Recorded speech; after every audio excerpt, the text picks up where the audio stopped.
Just the very definition of the word proximity, it can kind of apply to all of us in life. My particular proximity to good things, to bad things, to great folks, to not so great folks, it all kind of shapes the journey that we're going on. It also works well for branding purposes. We kind of have a chess theme, and the board symbolizes the game of life. Each piece has its strengths and weaknesses, and if you know how to move and you know how to kind of play the game of life and play the game of chess and stay within proximity of the right moves, you can be successful. Kind of got the bug from drinking craft beer.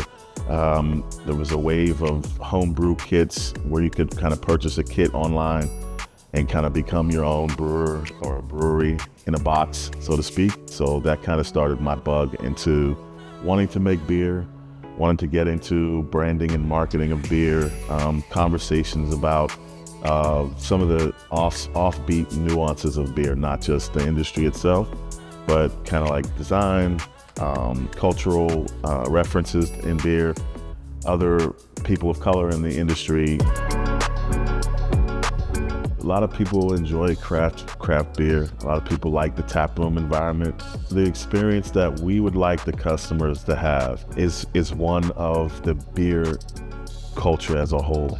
We're not just looking to be another watering hole or a space to get alcohol. We want you to understand why there's a 1-inch head on a beer that's, standard. Understand why beers served in a wider top or a pint glass. So all those things are important to the overall experience. Then the beer also itself has to taste good, has to be on style. We just try to stick to the traditional styles. If we brew an IPA, we want it to be true to the style.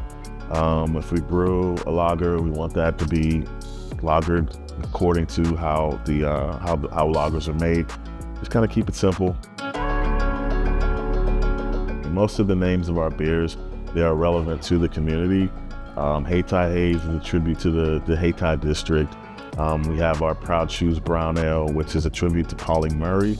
That's the name of her first memoir, and she was born and raised here in Durham. It's great to engage, and then people kind of get to Google it or look up the history of these beers or these names after they kind of hang out with us for a little while.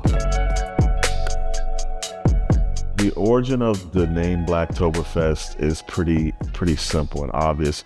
You just want to expand upon something that's a great tradition, but you also want to acknowledge, hey, there's other cultures and there's other representation. The conversation about Black as opposed to October, it's a good one because it's no different than any Greek fest, Asian fest that you would go to. You enjoy the culture for the day, you have a great time, you learn a lot of new things, and then you go back to being whoever you were before you came. Some of our community partners will partner with craft breweries in the neighborhood or in the Triangle to make like a one-off unique beer, and then tell that story as it's developing, and then share the beer at the festival. So we want everyone here to enjoy the patronage, to enjoy the day, what it means to have these stories of these different collaborations, and enjoy the entertainment. And it's something that we love the after effects. People come back and they talk about the day and they talk about how good a time they had. Our beer festival is a national event, a yearly event.